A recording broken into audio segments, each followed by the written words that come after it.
கர்த்தருடைய பரிசுத்த நாமத்துக்கு மகிமை உண்டாகட்டும். இந்த கர்த்தருடைய மனமகிழ்ச்சி நாளிலே விதமாய் நாம் கூடி வந்திருக்கிறது எத்தனை பேர் சந்தோஷமா இருக்கு? கர்த்தருடைய பரிசுத்த நாமத்துக்கு மகிமை உண்டாவதாக.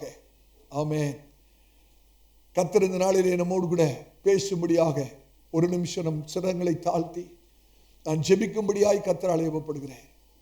நீங்கள் மேல் தளத்தில் இருந்தாலும் கீழ்த்தளத்தில் இருந்தாலும் இந்த இடத்துல இருந்தாலும் ஒரு நிமிஷம் தயவு செய்து உடைய எல்லாருடைய கண்களை மூடி, ஆண்டவரை இன்றைக்கு என்னோடு பேசுங்க, ஆண்டவரே நீங்க என்னோடு பேசுங்க அப்படின்னு சொல்லி ஒரு சின்ன ஜெபத்தை நாம் ஏறெடுக்கலாமா? இன்னைக்கு கர்த்தர் சகோதரனே உங்களோடு கூட தனிப்பட்ட ரீதியிலே கர்த்தர் பேச விரும்புகிறார். சௌரிய கர்த்தர் உங்களோடு கூட பேச விரும்புகிறார்.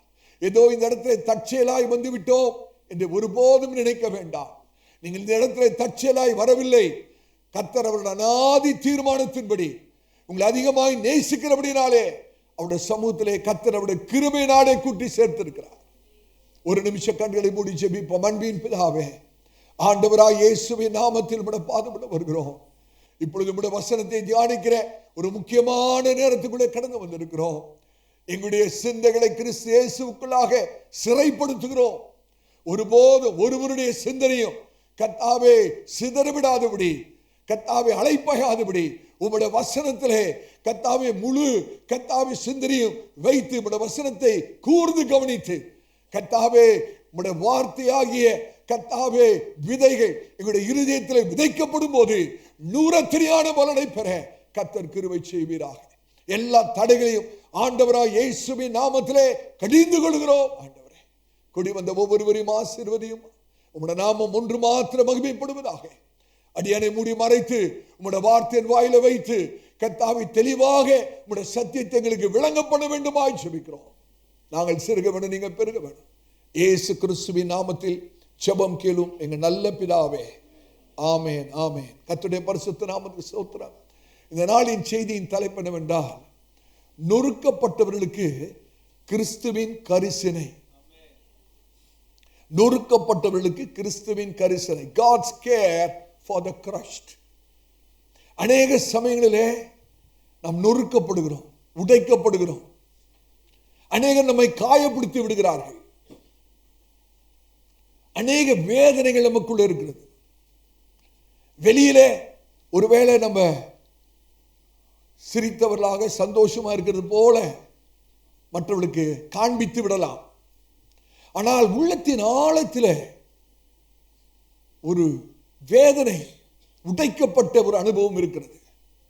இன்னைக்கு ஆவியானவர் நம்மோடு கூட இடைப்பட்டு நம்முடைய இருதயத்தின் வேதனை காயத்தை கட்ட விரும்புகிறார். அவருக்கு ஒரு பேர் இருக்குங்க. ஆண்டவராய் இயேசுக்கு ஒரு பேர் இருக்கு. என்ன தெரியுமா?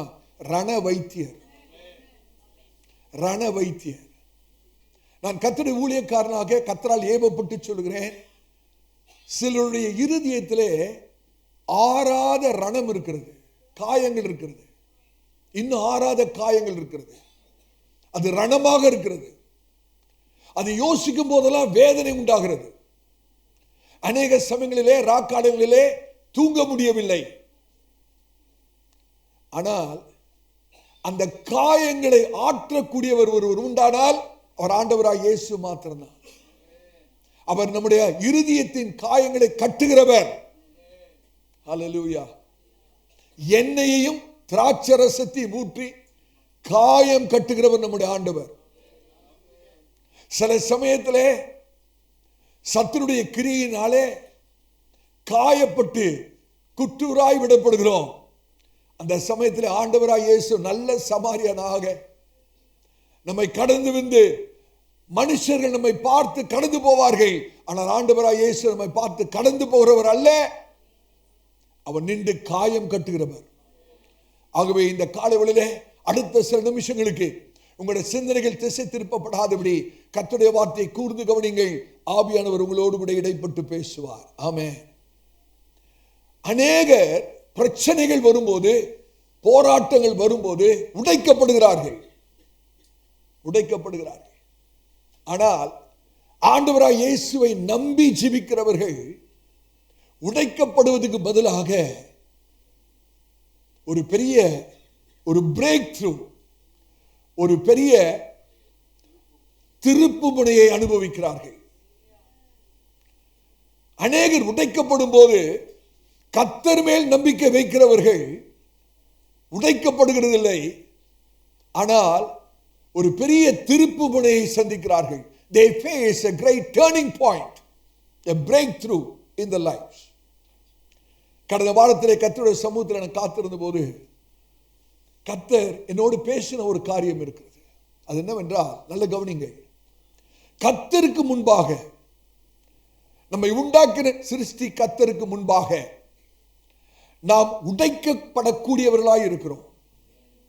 தேவனுக்கு முன்பாக நாம் உடைக்கப்படக்கூடியவர்களாய் இருக்கிறோம்.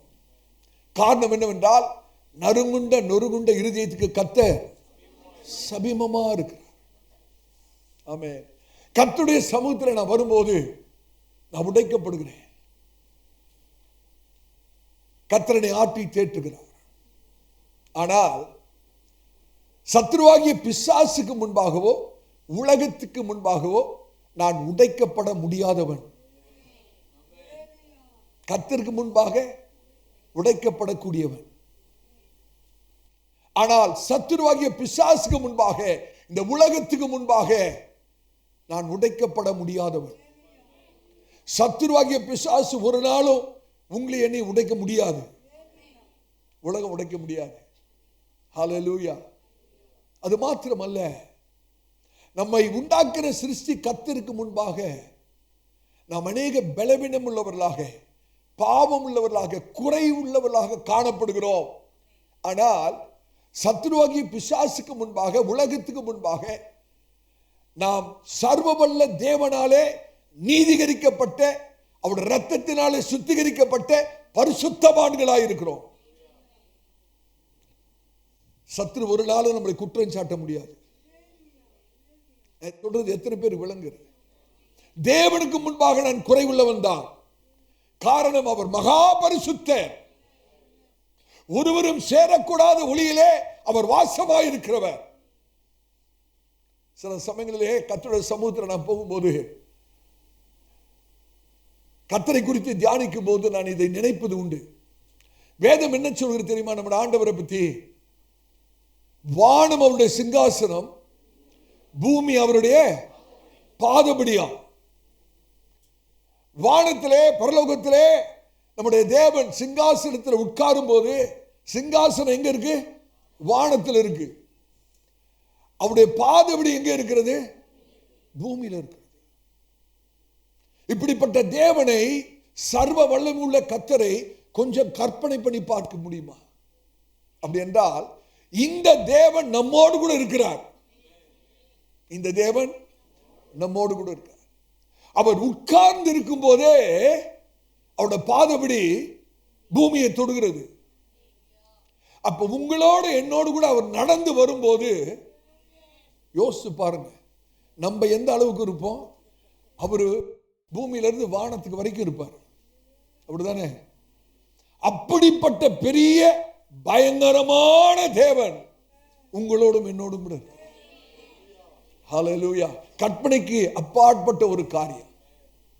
நீங்க கர்த்தருடைய பிள்ளையாக நடந்து போகும்போது அந்த சர்வ வல்லமையுள்ள தேவன் உங்களோடு கூட வரும்போது எப்படி இருக்குன்னு யோசிச்சு பாருங்க. அவ்வளவு பெரியவர் உங்களோடு கூட என்னோடு கூட இருக்கிறார். கர்த்தருடைய பரிசுத்த நாமத்துக்கு ஸ்தோத்திரம். சில பொருட்களிலே சில காரியம் எழுதியிருக்கும், பார்த்துருக்கீங்களா? வாட்டர் ப்ரூஃப்னு எழுதியிருக்கும், வாட்டர் ரெசிஸ்டன்ட். அப்படின்னா தண்ணி பட்டா கூட இது ஒன்றும் ஆகாதுன்னு அர்த்தம். சில பொருள்ல அன்பிரேக்கபிள் எழுதியிருக்கும், பார்த்துருக்கீங்களா? இது உடையவே உடையாது, கீழே போட்டா கூட உடையாது. சில அட்வர்டைஸ்மெண்ட்ல பார்த்துருப்பீங்க, டிவியை அப்படி டொப்புன்னு கீழே போடுவோம், ஒண்ணுமே உடையாது, அன்பிரேக்கபிள் காண்பிப்பதற்காக.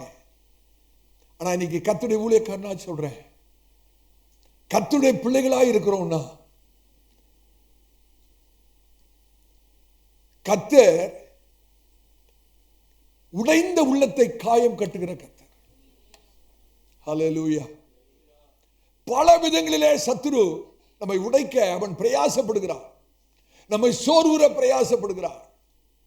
நம்மை ஒன்றுமில்லாமல் ஆக்கும்படியாக சத்துரு பிரயாசப்படுகிறார். ஆனால் கர்த்தர் நம்மை ஒரு நாள் கைவிடுகிறவர் அல்ல. ஒரு வசனத்தை எடுத்து வாசியுங்க.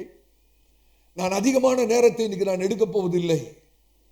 மிக மிக சுருக்கமாக முற்றிலும் ஆவியானுடைய நடத்துதலுக்கு ஒப்பு கொடுத்து நாம் கர்த்தருடைய வார்த்தையை தியானிக்க போகிறோம். ஒருவேளை சில நிமிஷங்கள் மாத்திரம் கர்த்தருடைய வார்த்தையை தியானிக்கிறதா இருக்கலாம். ஆனால் ஆவியானவர் உங்களோடு கூட இடைப்படுவார் என்பதை நான் ஆவியிலே உணர்ந்திருக்கிறேன். வசனத்தை எடுத்து வாசிங்க. ஏசாயா 42 அதிகாரம் 3வது வசனம். ஏசாயா 42 அதிகாரம் 3வது வசனம். எல்லாரும் உங்களுடைய பரிசுத்த வேதாகமத்தை திருப்பி இந்த வசனத்தை நீங்கள் வாசிக்க வேண்டும் என்று அன்பாய் கேட்கிறேன். ஏசாயா 42:3. அவர் நெறிந்த நாணலை முறியாமலும், அவர் நெறிந்த நாணலை முறியாமலும், மங்கி எரிகிற திரியை அணையாமலும் நியாயத்தை உண்மையாக வெளிப்படுத்துவார். அவர் நெறிந்த நாணலை முறியாமலும், மங்கி எரிகிற திரியை அணையாமலும், நியாயத்தை உண்மையாய் வெளிப்படுத்துவார். நம்ம எல்லாரும் சேர்ந்து இந்த வசனத்தை வாசிக்கலாமா? விசுவாசத்தோடு வாசிங்க. அவர் நெறிந்த நாணலை முறியாமலும், மங்கி எரிகிற திரியை அணையாமலும், நியாயத்தை உண்மையாய் வெளிப்படுத்துவார். இது ரொம்ப முக்கியமான ஒரு வேத வசனம். நாம இந்த வசனத்தில் 2 வார்த்தைகளை நீங்கள் கவனிக்க வேண்டும் என்று நான் விரும்புகிறேன். இந்த வசனத்தில் 2 வார்த்தைகளை நீங்கள் கோடிட்டுக் கொள்ளுங்கள். நாணல், இரண்டாவது திரி. அந்த நாணல் எப்படி இருக்கிறதா? முறிந்த நிலைமையில் இருக்கிறது. அந்த திரி எப்படி இருக்கிறது? அணையக்கூடிய நிலைமையில் இருக்கிறது. அந்த திரி எப்படி இருக்கிறது? அணைந்து போகக்கூடிய நிலையில் இருக்கிறது. அந்த நாணல் எப்படி இருக்கிறது? நெறிந்த நிலை, முறிந்த நிலையில இருக்கிறது. இந்த வசனத்தை நாம் தெளிவாய் விளங்கிக் கொள்ள வேண்டும் என்றால் இந்த 2 வார்த்தைகளுக்கு பின்பாக இருக்கிற பின்னணியை நாம் விளங்கிக் கொண்டால்தான் இந்த வசனத்தை நம்மால் தெளிவாக விளங்கிக் கொள்ள முடியும். ஆகவே இந்த 2 வார்த்தைகளை குறித்து சில காரியங்களை நான் சொல்கிறேன், கவனித்து கேளுங்கள். இந்த நாணல் நம்ம எல்லாருக்கும் தெரியும்.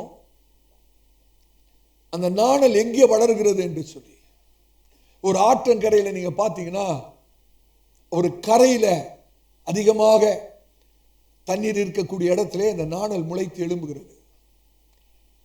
காற்று அசைகிற திசையில அந்த நாணல் அசையும். அது அந்த நாணலிலே எந்த ஒரு பலனும் இருக்காது. அது ஈஸியாக முறிக்கக்கூடியது.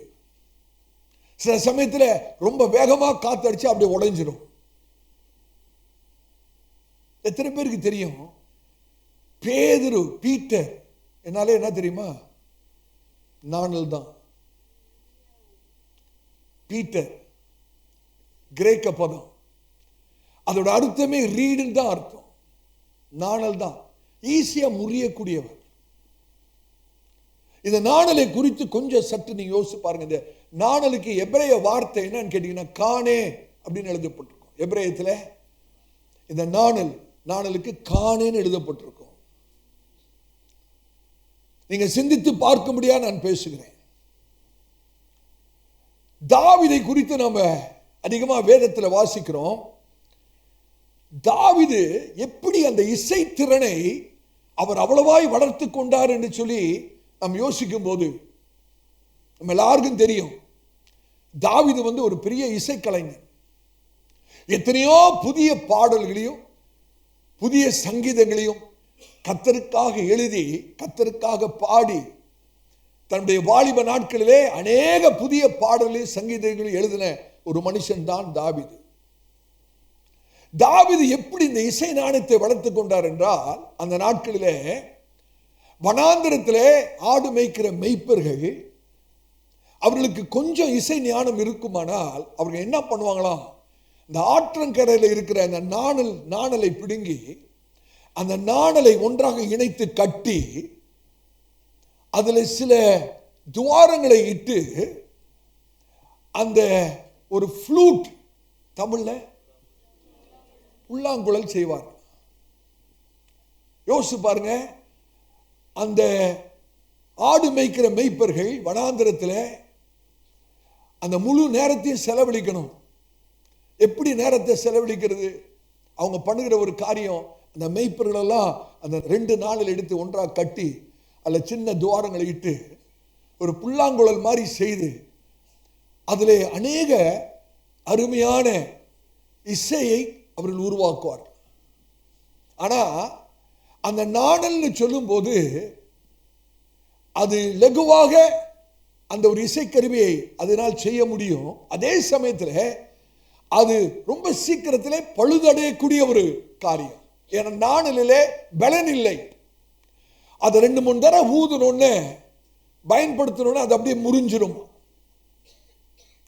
லேசா முறிஞ்சிரும். அந்த நெறிந்த என்ற அந்த வார்த்தைக்கு எபிரேய பதம் ராட்சூஸ் போட்டிருக்கிறது. ப்ரூயிஸ்ட், நெறிந்த நாடல். அந்த நெறிந்து போகிறதுக்கு எபிரேய பதம் தான் ராட்சூஸ்.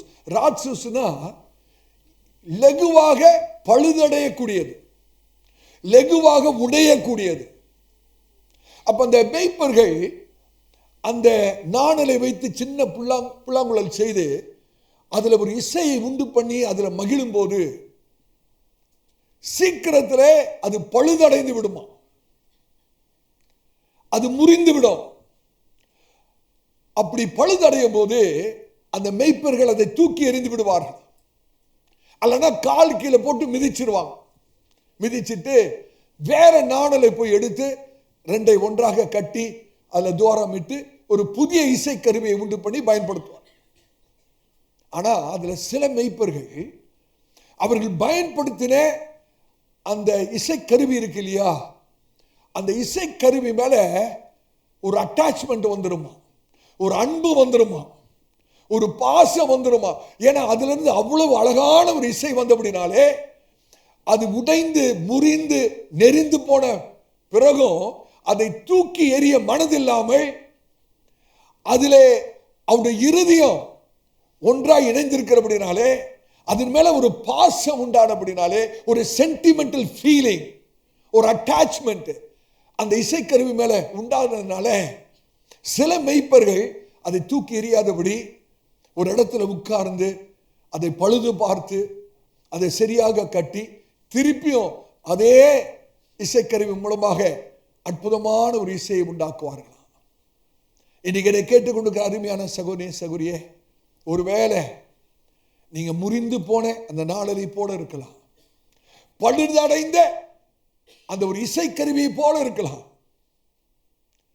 நம்ம ஒருவேளை நினைக்கலாம், என்னோட வாழ்க்கை வீணாய் போய்விட்டது, இனிமேலும் வாழ்ந்து பிரயோஜனம் என்ன, நான் முறிந்த நாணலை போல இருக்கிறேன், பழுதடைந்த அந்த இசைக்கருவியை போல இருக்கிறேன், இனிமேலும் வாழ்ந்து பிரயோஜனம் இல்லை, நம்பிக்கை இல்லை, என்னோட பிரச்சனைகள் அவ்வளவாக இருக்கிறது, நான் தூக்கி எறியப்பட பாத்திரனாய் இருக்கிறேன் என்று ஒருவேளை நீங்கள் நினைப்பீர்கள் என்றால், ஆண்டவராய் இயேசு உங்களை பார்த்து சொல்கிற வார்த்தை என்ன தெரியுமா?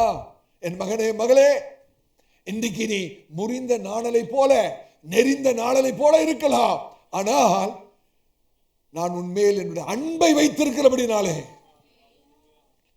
என்னுடைய இருதயம் உன்மேல் இருக்கிறபடினாலே, என்னுடைய இரத்தத்தை சிந்தி உனக்காக நான் மரித்து நான் உன்னை மீட்டெடுத்து கொண்டபடினாலே, நீ அப்படியே முறிந்த நாணலாய் இருந்தாலும் என் மகனே மகளே, நான் உன்னை தூக்கி எறியறவர் அல்ல.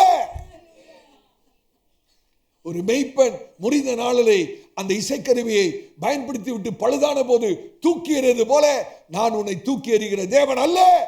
காரணம், நான் உன்னை அதிகமாய் நேசிக்கிறேன், அநாதி சிநேகத்தாலே நான் உன்னை சிநேகிக்கிறேன், நீ என்னால் மறக்கப்படுவதில்லை. அதற்கு மாறாக நான் உட்கார்ந்து உன்னுடைய வாழ்க்கையை பழுது பார்த்து சரி செய்து சீர்படுத்தி உன் மூலியமாக ஒரு அழகான இசையை நான் உருவாக்க விரும்புகிறேன் என்று கர்த்தர் சொல்றார். அருமையான சகோதரனே சகோதரியே, கர்த்தர் நம்மோடு கூட பேசுகிறார். இந்த காலவெளியிலே ஒருவேளை நீங்கள் முறிந்த நாணலை போல தேவ சமூகத்திலே வந்திருக்கலாம். ஒருவேளை நீங்க சொல்லலாம், ஓ இதை குறித்து இவ்வளவு விஷயம் இருக்கா? அப்ப பரிசுத்த வேதாகமத்திலே ஒரு புல்லாங்குழல்னு அந்த இடத்துல யூஸ் பண்ணியிருக்கலாமே, ஒரு இசைக்கருவி என்ற வார்த்தை யூஸ் பண்ணியிருக்கலாமே, ஏன் நாணல் என்ற வார்த்தை யூஸ் பண்ணப்பட்டிருக்கு அப்படின்னா அதற்கு காரணம் என்னவென்றால், அந்த நாணலுடைய எபிரேய பதம் என்ன சொன்னேன்? காணே. காணே என்றால் சீர்படுத்துகிறது என்று அர்த்தம், ஸ்திரப்படுத்துகிறது என்று அர்த்தம். முறிந்த நிலைமையை மாற்றி பழுது பார்த்து மறுபடியுமாக அது செயலுக்குள்ளாக கொண்டு வருகிற ஒரு நிலைமையை விவரிக்கிறதான் அந்த வார்த்தை காணே என்ற ஒரு வார்த்தை. இந்த இடத்துல தீர்க்கதரிசி எழுதும் போது அவர் சொல்லுகிறார், ஒருவேளை உங்களோட வாழ்க்கை முறிந்த நாளை போல இருந்தாலும் மனுஷன் நம்மை தூக்கி எறியலாம். கர்த்தர் யாரோடு பேசுறான்னு தெரியல. சகோதரே சகோதரியே, சில சூழ்நிலைகளிலே உங்க சொந்த குடும்பம் உங்களை தூக்கி எறிஞ்சிரும். உங்களோட நண்பர்கள் உங்களை தூக்கி எறிந்து விடுவார்கள். உங்ககிட்ட பணம், செல்வாக்கு, வசதி இருந்தா 4 பேர் கூடயே இருப்பாங்க. ஆனா நம்ம எல்லாத்தையும் இழந்துட்டோம்னு வைங்களேன், ஒருவரும் நம்மளை நினைக்க மாட்டாங்க, ஒருவரும் நம்மோடு கூட நிற்க மாட்டாங்க. சங்கீதக்காரன் அழகா எழுதுகிற என்ன தெரியுமா? தாழ்வில் நினைத்தவரை துதியுங்கள், அவருடைய கிருபை என்றும் உள்ளது.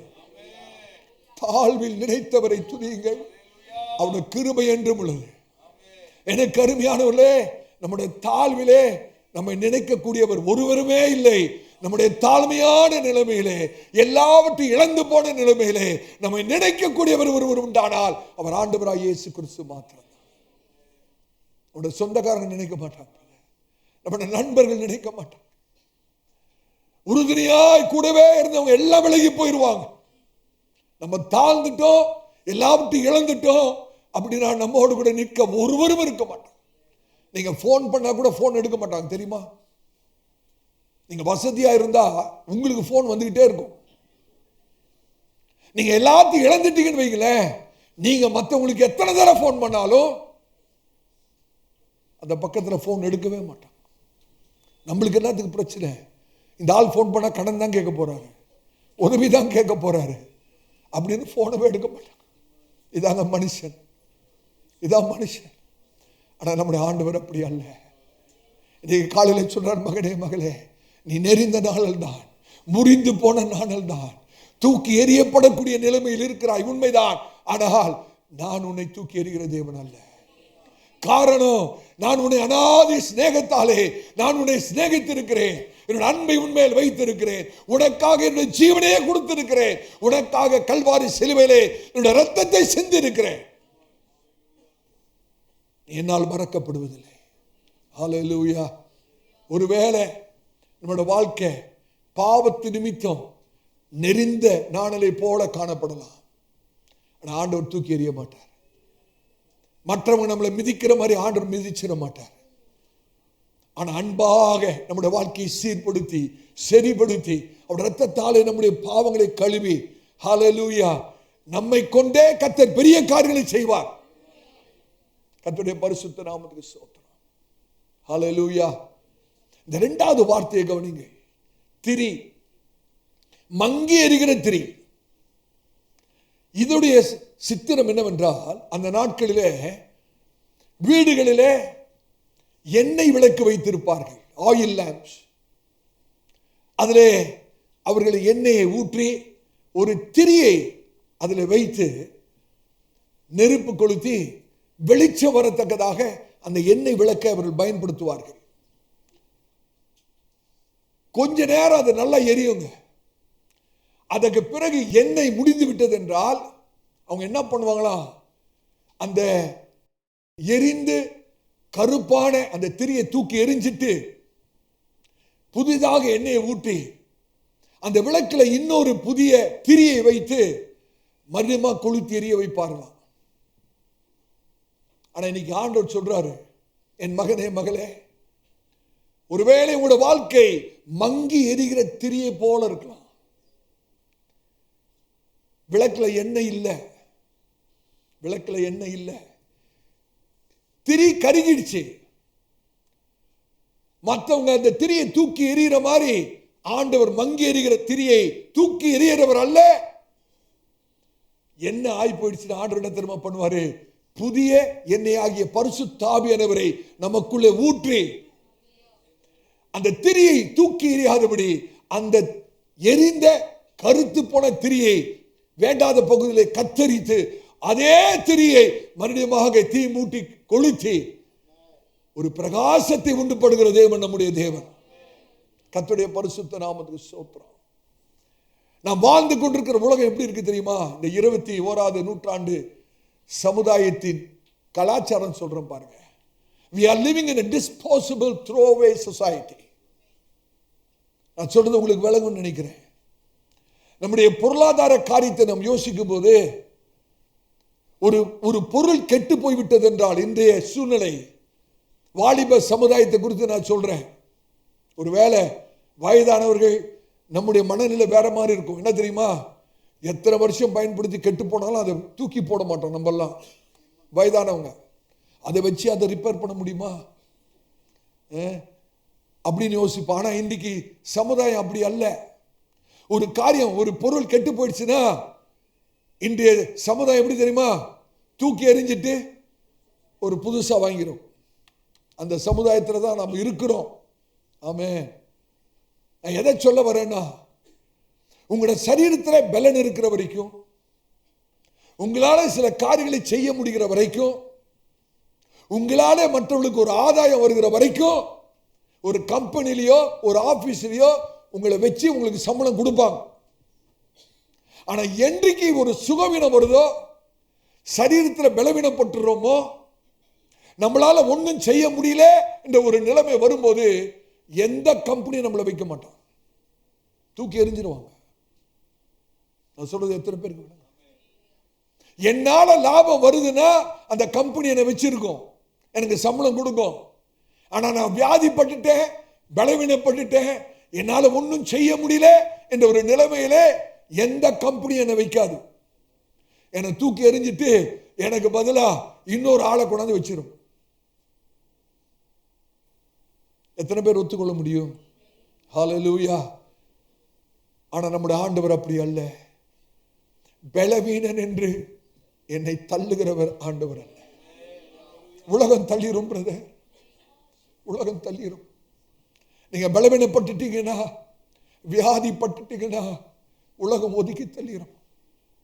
ஆனா என்னுடைய ஆண்டவர் நான் பலவீனப்பட்டுட்டேன்னு சொல்லி என்னை ஒதுக்கி தள்ளுகிறவர் அல்ல, என்னை பலப்படுத்தி மகிழ்கிறவர். ஹல்லேலூயா. கர்த்தருடைய பரிசுத்த நாமத்துக்கு ஸ்தோத்திரம். If you are not qualified, the world will disqualify you. அதான் உண்மை. தகுதி இருந்தாதாங்க வேலை. தகுதி இல்லைன்னா ஒருவரும் நம்மளை மதிக்க மாட்டாங்க. ஆனா ஆண்டவர் எப்படி இருப்பேமா? தகுதி இல்லாத நம்ம அவருடைய கரத்தில் எடுத்து தகுதிப்படுத்தி நம்மை பயன்படுத்தி ஆசீர்வதிக்கிற கர்த்தர் நம்முடைய கர்த்தர். ஹல்லேலூயா. சில சமயத்திலே கர்த்தருடைய சமூகத்தில் உட்கார்ந்து நான் அழுது இருக்கிறேன். ஏன் தெரியுமா? அநேக வயதானவர்கள், வயது சென்றவர்கள், அவங்க வீட்டில் சில பேர் ரொம்ப கஷ்டப்படுறாங்க. நீங்க சிந்தித்து பாருங்க. நான் கர்த்தரால் ஏவப்பட்டு சொல்கிறேன். ஒரு காலத்தில் அவங்களுக்கு கையில நல்ல பலன் இருந்தது. நம்மெல்லாம் சின்ன பிள்ளைகளா பலனற்ற நிலைமையில ஒரு சின்ன பிள்ளை யோசிச்சு பாருங்க, அதோட கையில எவ்வளவு பலன் இருக்கும். சின்ன பிள்ளைக்கு கையில எவ்வளவு பலன் இருக்கும்? ஒண்ணுமே இருக்காது. அப்படிதானே? அந்த பலவீனப்பட்ட கைய இந்த பலமுள்ள கை தாங்கிச்சுங்க. பலனே இல்லாம இருந்த ஒரு சின்ன பிள்ளை இந்த பலமுள்ள கை தாங்கிச்சு. இன்னைக்கு அந்த கை பலன் உள்ளதா இருக்கு, இந்த கை தளர்ந்து போயிடுச்சு. ஆகவே சமுதாயம் என்ன பண்ணிடுச்சு தெரியுமா? இந்த வயதானவர்களை ஒதுக்கிட்டு. யோசிச்சு பாருங்க, இந்த தாய், இந்த தகப்பன் அந்த பிள்ளைகளுக்கு எவ்வளவு செய்திருப்பாங்க, எவ்வளவு தியாகமா தங்களுடைய வாழ்க்கையை கொடுத்து அந்த பிள்ளையை வளர்த்து ஒரு ஆளாக்கி இருக்கிறார்கள். இன்னைக்கு இந்த வயதான இந்த கை தளர்ந்து போய் நிற்கிறது, பலனற்ற நிலைமையில் இருக்கிறது. ஆனா இப்ப இந்த பலனுள்ள பிள்ளை தளர்ந்து போன கைய உதறி விட்டு இருக்கிறது. அனாதை ஆசிரமத்தில் கொண்டு போய் சேர்த்து இருக்கிறது. காரணம் என்னன்னா, இப்ப பிரயோஜனமா இல்லையா அம்மா, இப்ப அப்பா பிரயோஜனமா இல்லையா, அப்பாக்கு சம்பாதிக்க பலன் இல்லையா, அம்மாக்கு சம்பாதித்து காசு கொடுக்க பலன் இல்லையா. யோசிச்சு பாருங்க, என்ன சமுதாயத்தில் நம்ம வாழ்ந்து கொண்டிருக்கிறோம். அந்த தாய் அந்த பிள்ளையை வளர்க்க எவ்வளவு பாடுபட்டிருப்பார். அந்த தகப்பன் அந்த பிள்ளையை ஒரு நிலைக்கு கொண்டு வர எவ்வளவு உழைத்து இருப்பார், எவ்வளவு தியாகம் பண்ணி இருப்பார். ஆனா எல்லாவற்றையும் மறந்து இன்னைக்கு பிள்ளை இந்த வளர்ந்து கையில 4 காசு வந்தோடனே அம்மாவை மதிக்கிறது இல்லை, அப்பாவை மதிக்கிறது இல்லை, வீட்டில் வைக்கிறது இல்லை, பாரமாய் நினைக்கிறார்கள். முதியோர் இல்லத்தில் கொண்டு போய் சேர்க்கிறார்கள். ஏன் சொல்றேன்னா, அப்படிப்பட்ட உலகத்தில் நாம் வாழ்ந்து கொண்டிருக்கிற நிலைமையில நாம் பலவீனம் அடையும் போது, உடைக்கப்படும் போது, பலனற்று போகும்போது, என்னுடைய ஆண்டவராகிய இயேசு பலவீனன் என்று என்னை தள்ளிவிடாதபடி என்னை பலப்படுத்துகிறவர், என்னை ஆதரிக்கிறவர், என்னை ஆற்றி தேற்றுகிறவராயிருக்கிறார். கர்த்தருடைய பரிசுத்த நாமத்துக்கு ஸ்தோத்திரங்க. அததான் இந்த இடத்துல ஏசாயா தீர்க்கதரிசி சொல்றார். God is in the business of recycling process. நம்ம உடைக்கப்பட்ட கருவியை போல, நெறிந்த நாணலை போல இருந்தாலும் இனிமேலும் ஆளு பயன்படாதுன்னு சொல்லி நம்மளை ஒதுக்கிட்டு இன்னொரு ஆளை கொண்டு வந்து நிறுத்துகிறவர் நம்முடைய ஆண்டவர் அல்ல. ஹல்லேலூயா. அதுக்கு பதிலாக நம்மளை சீர்படுத்தி, ஸ்திரப்படுத்தி, பலப்படுத்தி, நம்ம ஆயத்தப்படுத்தி நம்மை அவருடைய நாமத்துக்காக பயன்படுத்துகிற கர்த்தர். இந்த காலவெளியில் நான் கேட்கிறேன், ஒருவேளை உங்களுடைய வாழ்க்கை உடைந்த நிலைமையிலே, நெறிந்த நிலைமையிலே, அணையக்கூடிய ஒரு விளக்கை போல, திரியை போல இருக்குமானால் நாம் என்ன செய்ய வேண்டும்? நாம் என்ன செய்ய வேண்டும்? என்னால் இனிமேல் முடியல ஆண்டவரே, பலன் இல்லை ஆண்டவரே. ஒரு காலத்தில் என்னென்னையோ செய்தேன், ஆனா இப்ப எனக்கு ஒன்றும் பலன் இல்லை, நடக்கவே கஷ்டமா இருக்கிறது, சரீரத்தில் பலன் இல்லை, எந்த உதவி ஆதரவு அல்ல என்று சொல்லக்கூடிய நிலைமையிலே நாம் என்ன செய்ய வேண்டும்? அதுதான் இந்த நாளின் செய்தி. கர்த்தர் என்ன எதிர்பார்க்கிறார்? இந்த சூழ்நிலையிலே, உடைக்கப்பட்ட நிலைமையிலே நான் என்ன செய்ய வேண்டும்? அப்போஸ்தலனாகிய பவுல் ஒரு காலகட்டத்திலே நுறுக்கப்பட்டவராக, உடைக்கப்பட்டவராக, நசுக்கப்பட்டவராக தன்னுடைய சொந்த அனுபவத்தை பரிசுத்த வேதாகமத்திலே கொரிந்து சபைக்கு எழுதும் போது அவர் தன்னுடைய சொந்த அனுபவத்தை எழுதுகிறார். அதை நீங்கள் வாசிக்க வேண்டும் என்று நான் கர்த்தரால் நடத்தப்படுகிறேன். உங்களுடைய பரிசுத்த வேதாகமத்தை திருப்பி பாருங்கள். 2 கொரிந்தியர் 1ஆம் அதிகாரம் 8 - 10 வரைக்கும் மெதுவாக வாசிக்க கேட்போம். 2 கொரிந்தியர் 1ஆம் அதிகாரம் 2 கொரிந்தியர் 1ஆம் அதிகாரம் 8 - 10 வசனங்கள். ஆகையால் சகோதரரே, ஆசியாவில் எங்களுக்கு நேரிட்ட உபத்திரவத்தை நீங்கள் அறியாதிருக்க எங்களுக்கு மனதில்லை. நல்ல கவனிங்க. அப்போஸ்தலனாகிய பவுல் ஆசியா தேசத்தில் அவருக்கு நேரிட்ட உபத்திரவங்கள், பிரச்சனைகள், அவர் உடைக்கப்பட்ட நிலைமை, நெறிந்த நாடலை போல, மங்கி எறிகிற திரியை போல உபத்திரவத்தின் ஊடாக போன அந்த சூழ்நிலையை அவர் கொரிந்து சபைக்கு எழுதும் போது, நான் பட்ட உபத்திரவத்தை நீங்கள் அறிந்திருக்க வேண்டும் என்று விரும்புகிறேன், நீங்கள் அறியாமல் இருக்க எனக்கு மனதில்லை என்று சொல்லி எழுதுகிற வார்த்தைகள். தொடர்ந்து வாசிங்கள். என்னவெனில் பிழைப்போம் என்கிற நம்பிக்கை அற்று போகத்தக்கதாக. சகோதரனே கேட்டீங்களா? சௌரிய கேட்டீங்களா? பிழைப்போம் என்கிற நம்பிக்கை அற்று போயிற்று. கர்த்தர் யாரோடு பேசுறாருன்னு தெரியல. உங்களோட வாழ்க்கையில சில சூழ்நிலைகள் வரும்போது, இனிமேல் உயிர் வாழ முடியுமா? இனிமேல் பிழைத்திருக்க முடியுமா? உடைக்கப்பட்டிருக்கிறேன், அதிகமான வேதனையை சந்திக்கிறேன், அநேக காரியங்களை இழந்து போயிருக்கிறேன், எல்லாரும் என்னை ஒதுக்கி தள்ளி இருக்கிறார்கள், நான் நிராகரிக்கப்பட்டிருக்கிறேன், இனிமேலும் உயிர் பிழைத்து வாழுவேன் என்ற நம்பிக்கை இல்லை. இனியும் வாழ முடியுமா? இனியும் வாழ முடியுமா? கர்த்தர் யாரோடு பேசுறாரு தெரியல. ஒருவேளை இந்த நிலைமையிலே நீங்கள் தேவ சமூகத்தில் வந்திருக்கலாம். ஆண்டவரே, இனியும் என்னால் வாழ முடியாது, இனிமேல் என்னால் ஊழியம் செய்ய முடியாது, இனிமேல் என்னால் பிழைத்திருக்க முடியாது, அவ்வளவாய் நான் உடைக்கப்பட்டிருக்கிறேன், அவ்வளவாய் நான் நொறுக்கப்பட்டிருக்கிறேன், இனி என்னால் வாழ முடியாது ஆண்டவரே. ஒருவேளை உங்களுடைய இருதயம் இந்த வார்த்தைகளை சொல்லிக் கொண்டிருக்கும். ஆனால் கர்த்தர் இன்னைக்கு உங்களோட தான் பேசுறார். குடும்ப பிரச்சனை, பிள்ளைகளால பிரச்சனை,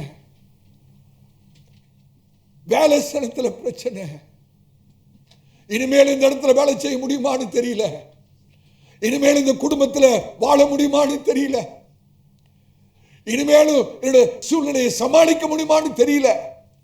பவுல் சொல்றாரு பாருங்க, பவுல் சொல்றாரு பாருங்க, பிழைப்போம் என்கிற நம்பிக்கை அற்று போயிற்று, பிழைப்போம் என்ற நம்பிக்கை அற்று போயிற்று அப்படின்னு சொல்லிட்டு அவர் சொல்றாரு. சொல்லுங்க, வாசிங்க. எங்கள் பலத்துக்கு மிஞ்சின எங்கள் பலத்துக்கு மிஞ்சின அதிக பாரமான வருத்தம் எங்களுக்கு உண்டாயிற்று. தாங்க முடியாத பிரச்சனைங்க. எங்கள் பலத்துக்கு மிஞ்சின முடியாத ஆண்டவரே, என்னால சமாளிக்க முடியல ஆண்டவரே,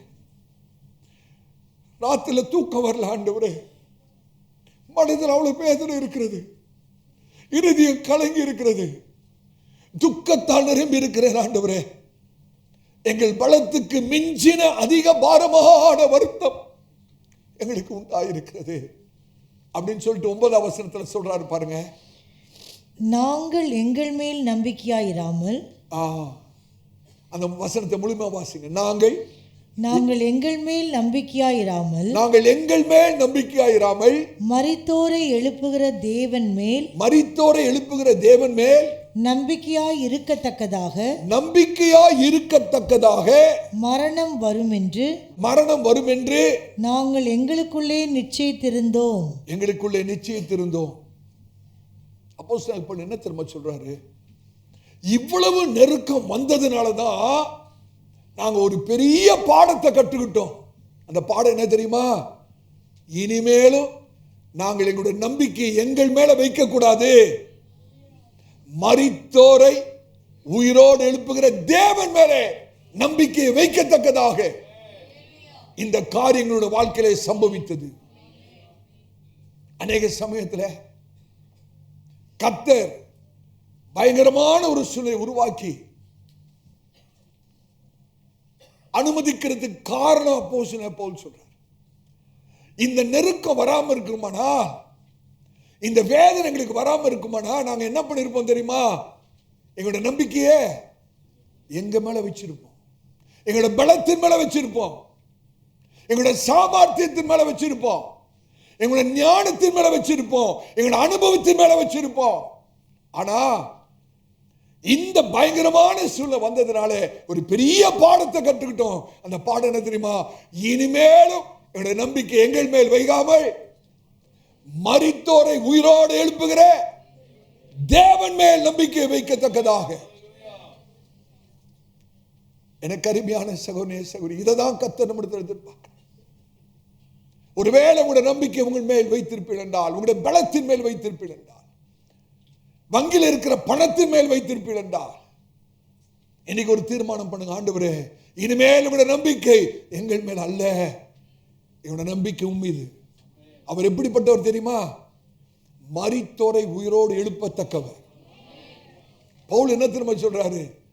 மரித்தோரை உயிரோடு எழுப்புகிற தேவன் மேல் நம்பிக்கை. அப்படின்னா மரித்தவரையே என் ஆண்டவராய் இயேசு உயிரோடு எழுப்பக்கூடுமானால் என்னுடைய பிரச்சனைகள், என்னுடைய சூழ்நிலைகள் என் தேவனுக்கு ஒன்றுமில்லை. சர்வ வல்லமை உள்ள தேவன். நீங்க கர்த்தருடைய ஊழியக்காரனா சொல்றேன். உங்களுடைய சூழ்நிலை ஒருவேளை மரித்த நிலைமையில் இருக்கலாம்.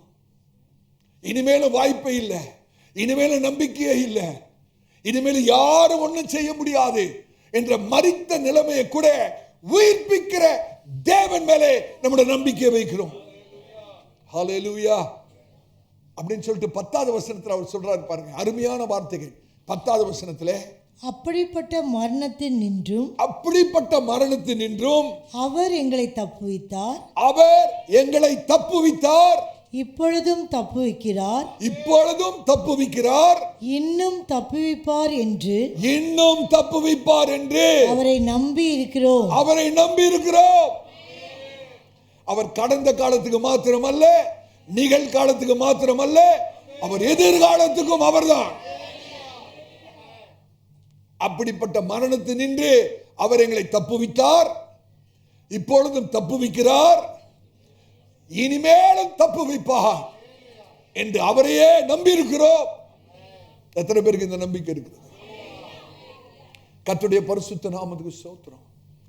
நீங்க கர்த்தருடைய ஊழியக்காரனா சொல்றேன், உங்களுடைய சூழ்நிலை எப்படிப்பட்டதா இருந்தாலும் சரி, ஒரு நெறிந்த நாடலை போல இருந்தாலும் சரி, மங்கி எரிகிற தீயை போல இருந்தாலும் சரி, உடைக்கப்பட்ட நிலைமையில நீங்க வந்திருந்தாலும் சரி, கர்த்தர் சொல்றார், மகனே மகளே, நான் மற்ற மனுஷர்களை போல உன்னை தூக்கி எறிகிற தேவன் அல்ல, நான் உன்னை அநாதி சிநேகத்தாலே சிநேகிக்கிறேன், நான் உன்னை நேசிக்கிறேன், நான் உன்மேல் அன்பை வைத்திருக்கிறேன், ஆகவே நீ என்னால் மறக்கப்படுவதில்லை.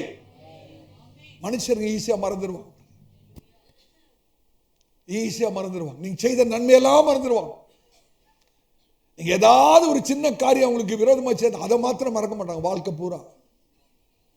நீங்க ஒரு உதவி செய்யாம இருந்திருக்கலாம், ஒரு சூழ்நிலையில உங்களுக்கே முடியாம அந்த நபருக்கு உதவி செய்ய முடியாம இருந்திருக்கலாம், அதை மாத்திரம் மறக்க மாட்டாங்க. இவர் எனக்கு உதவி செய்யல வாழ்க்கை பூரா. ஆனா நீங்க செய்த நன்மை அத்தனையும் மறந்துடுவோம். இதாங்க மனுஷரு, இதான் மனுஷரு. ஹல்லேலூயா. ஆனா நம்முடைய தேவன் மனுஷனை போல அல்ல. கர்த்தருடைய பரிசுத்த நாமத்துக்கு ஸ்தோத்திரம். தேவ சமூகத்தை உணர்கிறேன். ஆமென். மரித்தோரை உயிரோடு கூட எழுப்பக்கூடிய வல்லமை உள்ள தேவன் நம்முடைய தேவன். அவர் மரித்தோரையே எழுப்ப முடியுமாடா? மரித்து போன சூழ்நிலை அவருக்கு எம்மாத்திரம். ஹல்லேலூயா. நம்ம சும்மா உயிர் பிழைக்க அழைக்கப்பட்டவர்களங்க, சாதிக்க அழைக்கப்பட்டிருக்கிறோம். காரணம், சர்வ வல்லமை உள்ள தேவன் நமக்குள்ளாக இருக்கிறார், நம்மோடு கூட இருக்கிறார். இப்படிப்பட்ட சூழ்நிலையில நாம் ஜெயமாய் வர வேண்டுமானால் கர்த்தர் நம்மிடத்திலிருந்து எதை எதிர்பார்க்கிறார்? ஒரு 5 காரியங்களை நான் சொல்ல விரும்புகிறேன். 5 குறிப்புகளை இன்னைக்கு முடிக்க முடியாது. நான் நினைக்கிறேன் ஒரு குறிப்பை தான் முடிக்க முடியும்னு நினைக்கிறேன். நான் 5 குறிப்புகள். முதலாவது, நம்ம என்ன செய்ய வேண்டும்? உடைகிற நிலைமையிலே, நெறிந்த நிலைமையிலே, மங்கி எறிகிற நிலைமையில் இருப்போமானால் முதலாவது நம்ம செய்ய வேண்டிய என்ன தெரியுமா? சோர்விலிருந்து நம்மை விடுவித்துக் கொள்ள வேண்டும். சோர்விலிருந்து நம்மை விடுவித்துக் கொள்ள வேண்டும். 2வது, கசப்பை எதிர்த்து போராட வேண்டும். மற்றவர் மேல் இருக்கிற கசப்பு ஒரு நாள் இடம் கொடுக்கக்கூடாது. கசப்பை எதிர்த்து போராடணும். 3வது, கர்த்தருடைய பிள்ளைகளுடைய உதவியை நாம் கண்டறிய வேண்டும். கர்த்தருடைய பிள்ளைகளுடைய உதவிகள், பரிசுத்தவானுடைய உதவிகள், அதை நாம் கண்டறிய வேண்டும். 4வது, விட்டு விடுவதை தவிர்க்க வேண்டும். முடியாது என்பது விட்டுலான்னு சொல்றாங்க பாருங்க நிறைய பேர். No no no, we don't quit. ஒரு நாள் விட்டு விடுகிறவர்கள் அல்ல, பயந்து ஓடுகிறவர்கள் அல்ல, விட்டு விடுவதை தவிர்க்க வேண்டும். 5வதாக, கிறிஸ்துவின் மேல் நோக்கமாக இருக்க வேண்டும். நம்முடைய கண்கள் கிறிஸ்துவின் மேல் இருக்க வேண்டும், அவரையே நோக்கி கொண்டிருக்க வேண்டும். முதலாவது குறிப்பு என்னது? சோர்விலிருந்து விடுவித்துக் கொள்ள வேண்டும். நல்ல கவனிங்க, நான் சுருக்கமா பேசி முடிக்க போகிறேன். மன சோர்வு நமக்குள்ள வரும்போது எதிர்மறையான உணர்வுகள் நமக்குள்ளே வரும். Negative emotions. Stress always creates all kinds of negative emotions. ஒரு அழுத்தம், ஒரு மன அழுத்தம் வரும்போது எல்லா விதமான எதிர்மறையான உணர்வுகள் நமக்குள்ளே வருகிறது. பயம், கவலைகள், துக்கங்கள், வருத்தங்கள், சோர்வுகள், இவைகளெல்லாம் நம்முடைய வாழ்க்கையில ஒரு விரக்தியை உண்டு பண்ணிவிடுகிறது.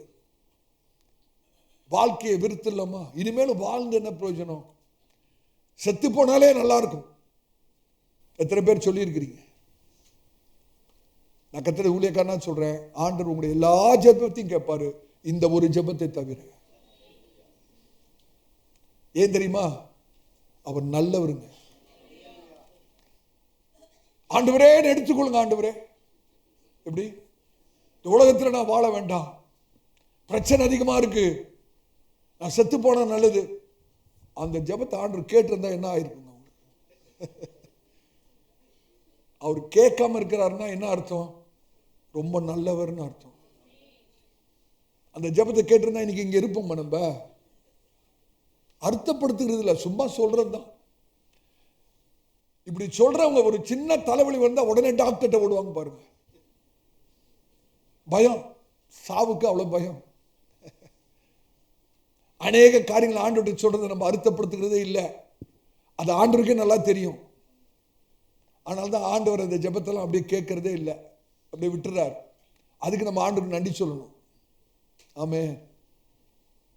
எதிர்மறையான உணர்வுகள், அப்படி சோர்வு வரும்போது நம்ம செய்யற பெரிய தவறு, அநேகர் செய்கிற தவறு என்ன தெரியுமா? எல்லாத்தையும் நமக்கு அவங்களுக்குள்ளே அடக்கி அடக்கி அடக்கி வைத்துக்குவாங்க பாருங்க. அவங்களுக்குள்ளே அடக்கி அடக்கி வைத்துக்குவாங்க.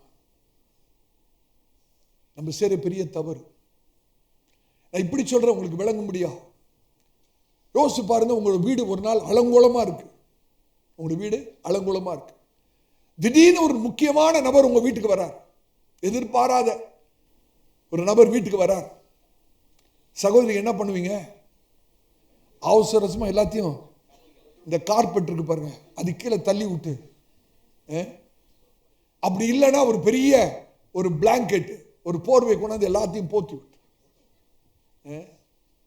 இதைதான் ஆவிக்குரிய ரீதியில் நாம் செய்து கொண்டிருக்கிறோம். எல்லாத்தையும் மறைச்சி மறைச்சி அடக்கி அடக்கி அடக்கி வைக்கிறதுல கை தேர்ந்தவர்களாய் மாறிவிட்டோம். கோபம் வருதா அடக்கி வச்சுக்கோ,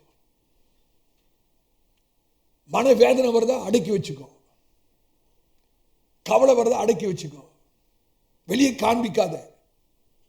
இதுதான் கிறிஸ்தவ வாழ்க்கை, இதுதான் ஆவிக்குரிய வாழ்க்கைன்னு சில பேர் சொல்லுவாங்க.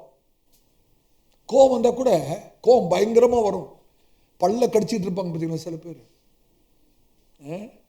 வெளியே தெரியவே தெரியாது பல்ல கடிக்கிறது, அவ்வளவு கோபம் இருக்கும் உள்ள. எல்லாத்தையும் அடக்கி அடக்கி, மனசோர்வு அடக்கி,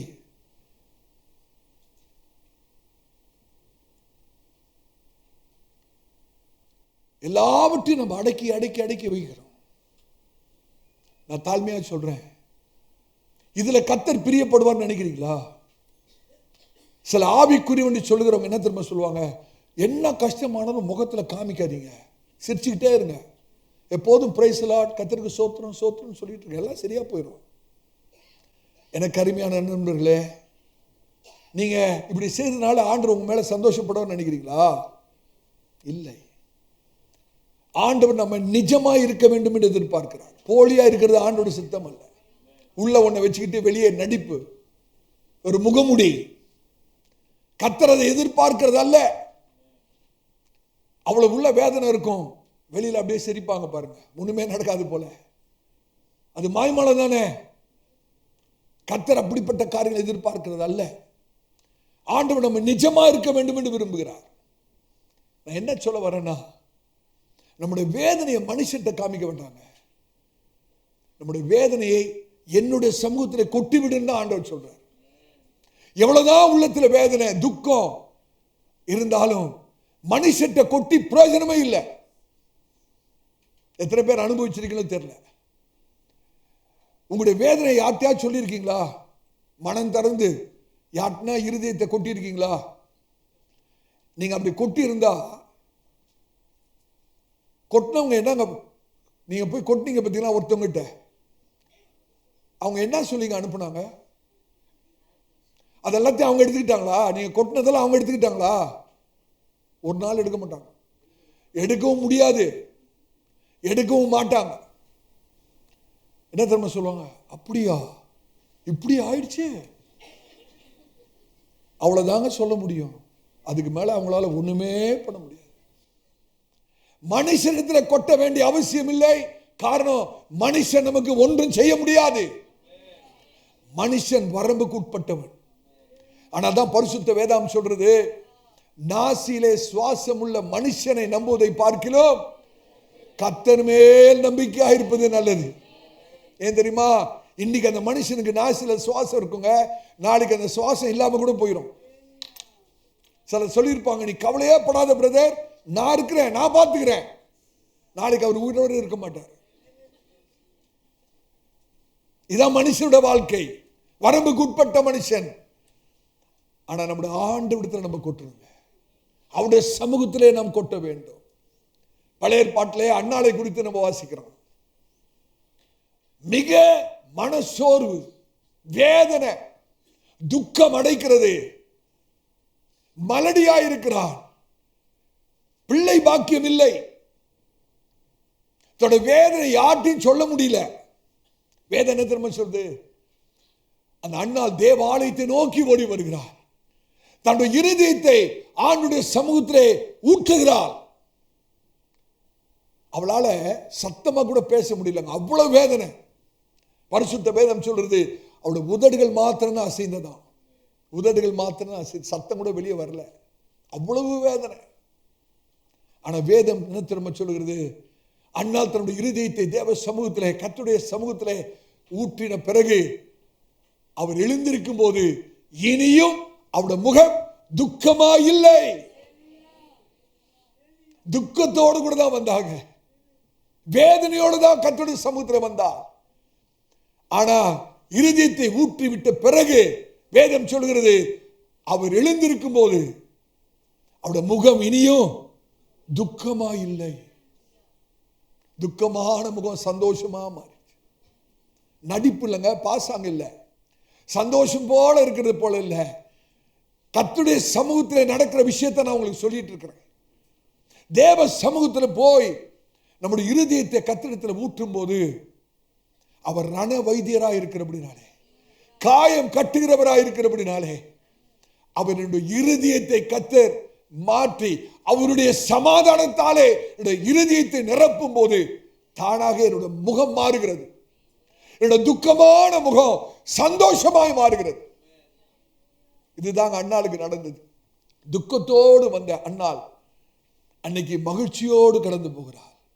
இன்னைக்கு தீர்க்கதரிசனமாக சொல்றேன், உங்களுடைய சூழ்நிலை எப்படிப்பட்டதா இருந்தாலும், நெறிந்த நாணலை போல, மங்கி எறிகிற திரியை போல இருந்தாலும், உங்களுடைய இருதயத்தை ஆண்டவரிடத்தில் கொட்ட பழகி கொள்ளுங்கள். நான் கர்த்தருடைய ஊழியக்காரனாக கடந்த 35 ஆண்டுகள் ஊழியம் செய்கிறேன், முழு நேர ஊழியம். எவ்வளவோ போராட்டங்கள், எவ்வளவோ எதிர்ப்புகள், எவ்வளவோ பிரச்சனைகள். அப்படி வரும்போது நானும் என் மனைவியும் செய்கிற காரியம் தெரியுமா, தேவனுடைய சமூகத்துக்குள்ளாக போய் அப்படியே இருதயத்தை ஊற்றி விடுவோம்.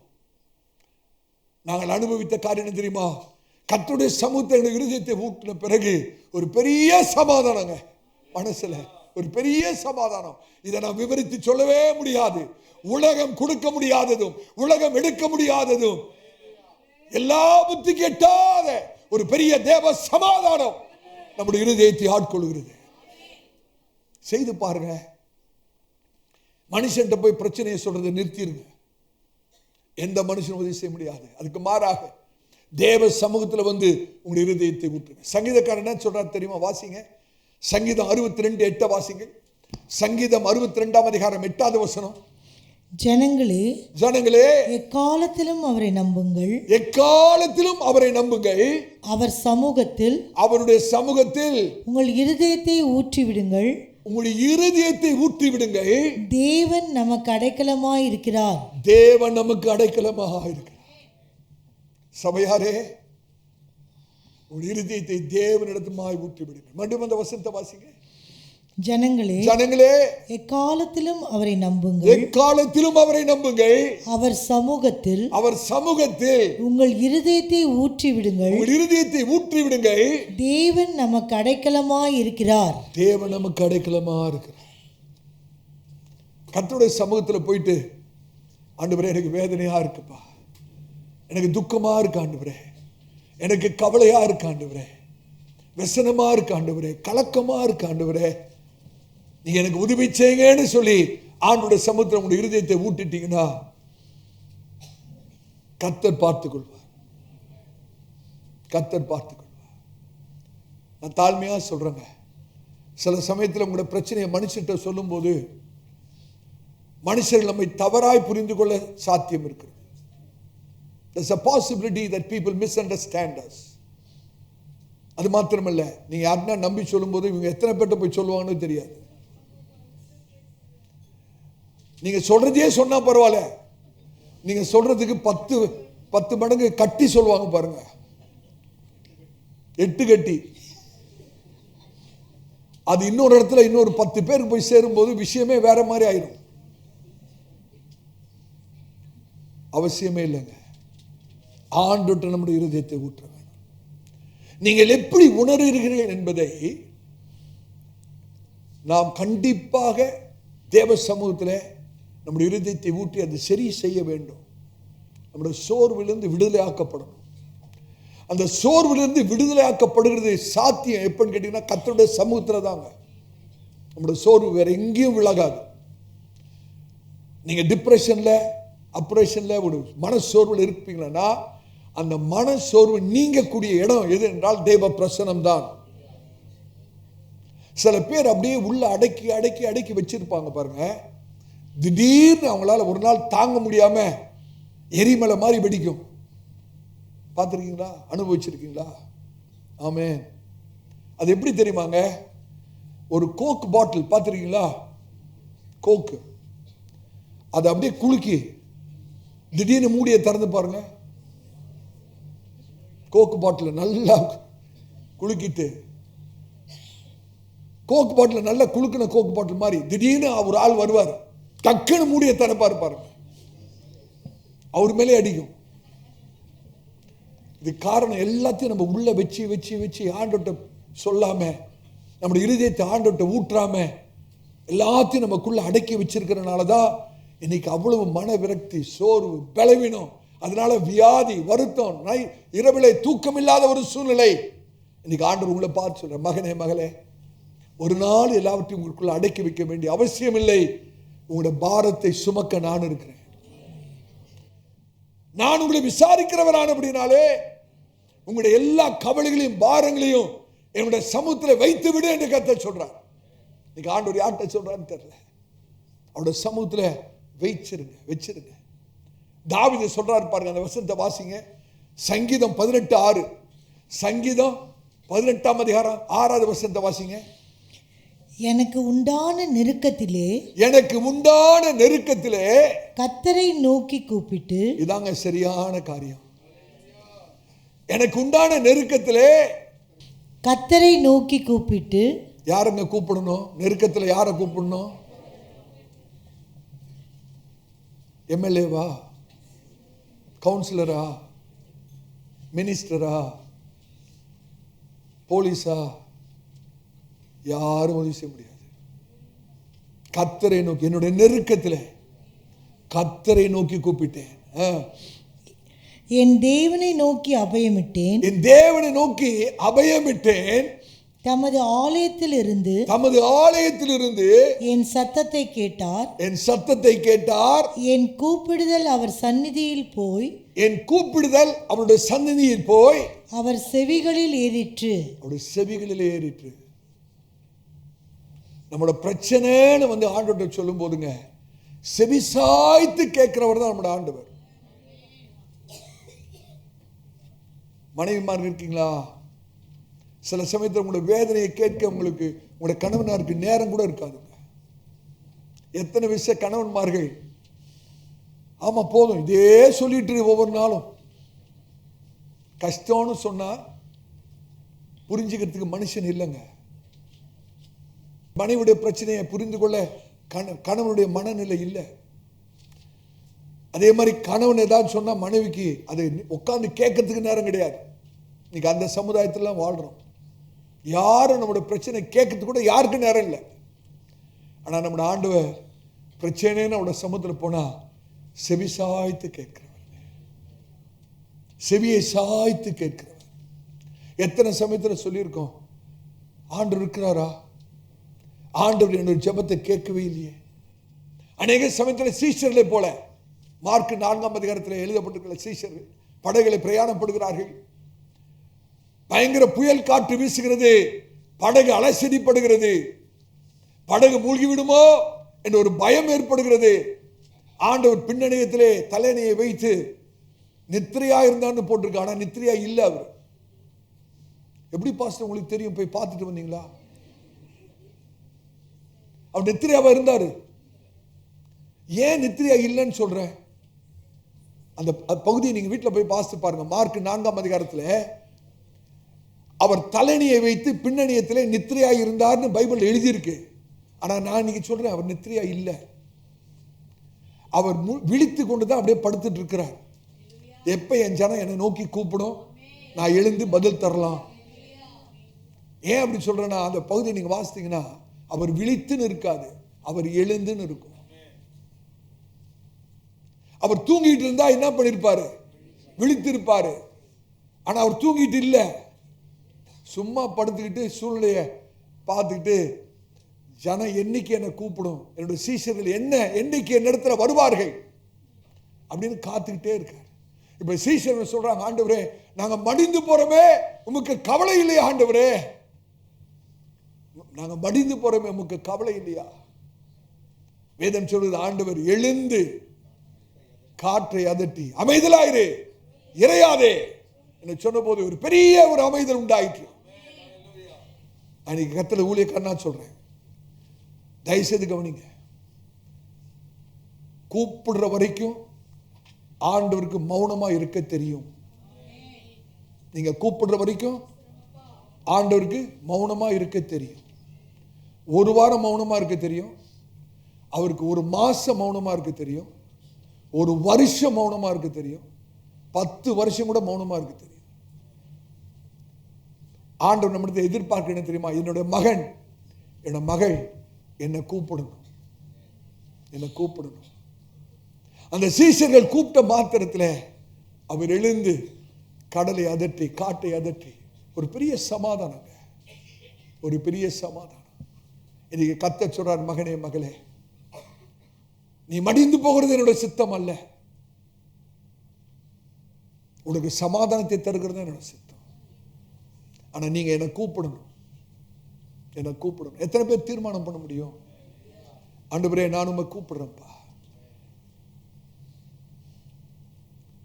ஆங்கிலத்தில் அழகா சொல்லுவாங்க, don't run to the phone, run to the throne. ஒரு பிரச்சனை வந்துருச்சுன்னா நம்ம என்ன பண்றோம்? உடனே நம்ம ஓடுற இடம் எது தெரியுமா? போன் தான். அவருக்கு பேசலாமா, அவர்கிட்ட பேசலாமா, இவர்கிட்ட உதவி கேட்கலாமா? இல்ல போனுக்கு வேணாம், த்ரோனுக்கு போங்க. போனை தொடாதீங்க. பிரச்சனை வந்தா போன் எடுக்காதீங்க, சிங்காசனத்துக்கு நேரா நில்லுங்க. ஹல்லேலூயா. போன் பேசி ஒன்னும் ஆக போறது இல்லை.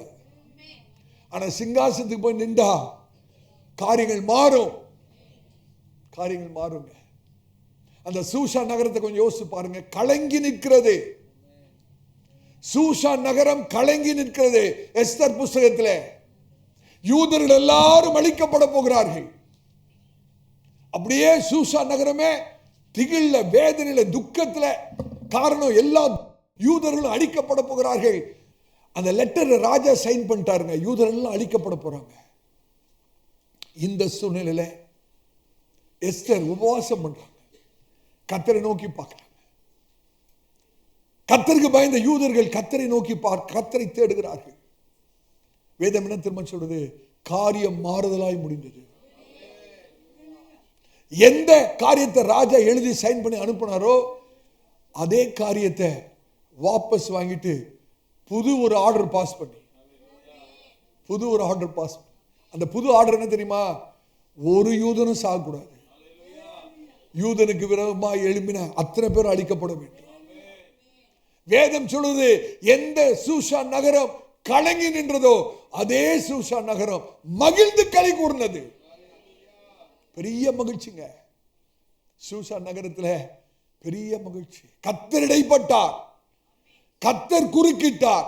இன்னைக்கு தீர்க்கதரிசனமா சொல்றேன், உங்களுடைய சூழ்நிலையை கர்த்தர் குறுக்கிடுவார், கர்த்தரோட கரத்தை நீட்டுவார். எத்தனை பேர் விசுவாசிக்கிறீங்க? ஹல்லேலூயா. கர்த்தருடைய பரிசுத்த நாமத்துக்கு ஸ்தோத்திரம். சூழ்நிலை மோசமா இருக்கலாம். புதிய ஏற்பாட்டில் மார்த்தாள் மரியாளை குறித்து வாசிக்கிறோம். ஒரே சகோதரன் லாசரு மரணத்துக்கு ஏதுவான வியாதியில இருக்கிறார். செய்தி போகிறது ஆண்டவராய் இயேசு, ஆண்டவரே நீ நேசிக்கிற லாசரு வியாதிப்பட்டிருக்கிறார். ஆண்டவரே எத்தனை நாள் கழிச்சு வந்தாரோ? 4 நாள் கழிச்சு வர. வரத்துக்குள்ள என்ன ஆயிடுச்சு? லாசரு மரித்து போனார். அந்த வீடு எப்படி இருந்திருக்கும் யோசிச்சு பாருங்களேன். எவ்வளவு வேதனை, எவ்வளவு துக்கம். ஆண்டவர் கைவிட்டு விட்டாரோ? அவங்களோட மனநிலையை கொஞ்சம் யோசிச்சு பாருங்க. ஆண்டவர் இயேசு தாமதமாக வந்தது போல இருக்கிறது. ஆனால் அவர் தாமதமா வரலங்க, குறித்த நேரத்தில் வந்தார். வேதாகமத்தில் என்ன சொல்கிறது? மரித்து போன லாசருவை கர்த்தர் உயிரோடு எழுப்புகிறார். ஹல்லேலூயா. சீக்கிரமா வந்திருந்தா ஒருவேளை ஜுரம் சரியா போயிருக்கும், அவ்வளவுதான். லேட்டா வந்ததுனால அற்புதம். இன்னைக்கு கர்த்தர் யார்கிட்ட பேசுறான்னு தெரியல. சீக்கிரமா வந்தா அற்புதமே நடக்காது, சும்மா ஜுரம் சரியா போயிடும், அவ்வளவுதான். லேட்டா வந்தா அற்புதம். உங்களுக்கு அற்புதம் வேணுமா, ஜுரம் சரியாகணுமா? அப்ப தாமதம் ஆனா ஏன் கலங்குறீங்க? ஏன் சோர்வடைறீங்க? ஏன் கர்த்தர் இன்னும் செய்யலன்னு கவலைப்படுறீங்க? என்னோட அனுபவத்திலிருந்து சொல்றேன், லேட்டாக லேட்டாக லேட்டாக அற்புதம் பெருசாகிறது என்று அர்த்தம். ஏதோ பெரிய காரியம் கர்த்தர் செய்கிறார் என்று அர்த்தம். ஹல்லேலூயா. சகோதரனே, கர்த்தர் ஒரு நாள் உங்களுக்கு விட மாட்டார். ஆண்டு உங்களை விட்டுட்டார்னு ஒரு நாள் நினைக்காதீங்க. ஹல்லேலூயா. அந்த சோர்வு, நமக்குள்ள இருக்கிற சோர்வு விலகணும்னா ஒரே ஒரு காரியத்தை செய்யணும். ஆண்டவர் சொல்றார், மகனே மகளே, ஒரு சோர்வு நீங்க வேண்டுமானால், அந்த மன அழுத்தம் நீங்க வேண்டுமானால், அந்த விரக்தி நீங்க வேண்டுமானால், அந்த வேதனை உங்களுக்குள்ளே அநேக மாதங்களாக ஆறாத காயங்கள் இருக்குமானால், உங்களுடைய இருதயத்தினுடைய சமூகத்தில் ஊற்றுங்கள் என்று கர்த்தர் சொல்றார். எத்தனை பேர் தீர்மானம் எடுக்க முடியுங்க? எத்தனை பேர் தீர்மானம்? நம்முடைய எல்லா கண்களும் மூடலாமா? நான் தேவ சமூகத்தை உணர்கிறேன். ஆவியானவர் நம்மத்தில் அசைவாடி கொண்டிருக்கிறார்.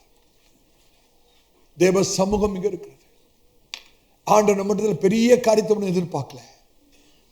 ஆண்டவர் சொல்றார், மகனே மகளே, என்ன பிரச்சனையா இருந்தாலும், என்ன சூழ்நிலையா இருந்தாலும், என்னுடைய சமூகத்தில் உங்களுடைய இருதயத்தை ஊற்றுங்கள். என்னுடைய சமூகத்தில் உங்களுடைய இருதயத்தை ஊற்றுங்கள். என்னை நோக்கி கூப்பிடு. ஆண்டவர் சொன்னாரே, ஆபத்து காலத்திலே என்னை நோக்கி கூப்பிடு, நான் உனக்கு பதில் தருவேன். நீ அறியாததும் எட்டாதுமான காரியங்களை விளங்கப்படுவேன். ஆபத்து நாட்கள் என்னை நோக்கி கூப்பிடு. நம்ம அப்படியே கர்த்தருடைய சமூகத்தில் இருந்து நிற்கலாமா? இன்னும் சில நிமிஷங்களிலே இந்த ஆராதனை முடிக்க போகிறோம். கீழ்த்தளத்தில் இருக்கிறவங்களும் மேல் தளத்தில் இருக்கிறவங்களும் இந்த இடத்துல இருக்கிறவங்க தயவு செய்து தேவ பக்தியோடு தேவ சமூகத்தை உணர்ந்தவர்களாக எல்லா கண்களும் மூடின நிலைமையில கர்த்தருடைய சமூகத்தில் எழுந்து நில்லுங்கள். இன்னைக்கு ஆண்டவர் உங்களை தொட விரும்புகிறார். பிரதர் சிஸ்டர், ஆண்டவர் உங்களை தொட விரும்புகிறார். இன்னைக்கு ஒருவேளை நீங்க வேதனையோட வந்திருக்கலாம். ஆனா கர்த்தருடைய சமூகத்தை விட்டு போகும்போது நீங்கள் வந்த வண்ணமாக அல்ல, துக்கத்தோடு அல்ல, வேதனையோடு அல்ல, கிளேசத்தோடு அல்ல, குழப்பத்தோடு அல்ல. இன்னைக்கு கர்த்தர் சொல்றார், என் மகனே மகளே, இதுவரைக்கும் அனுபவித்திராத, எல்லா புத்தி கெட்டாத என்னுடைய சமாதானத்தாலே நான் உங்களுடைய இருதயத்தை நிரப்புவேன் என்று கர்த்தர் சொல்றார்.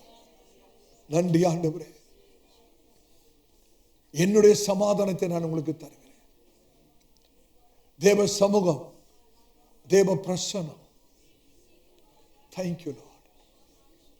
தேவ பிள்ளையே, கலங்கின உள்ளத்தை கர்த்தர் பார்க்கிறார்.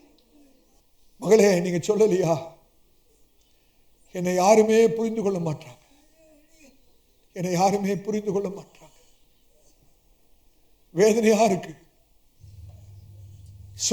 என்னுடைய சொந்த வீட்டில் கூட என்னை புரிந்து கொள்றதுக்கு யாரும் இல்லை. நான் சொல்றதெல்லாம் தப்பா போகுது.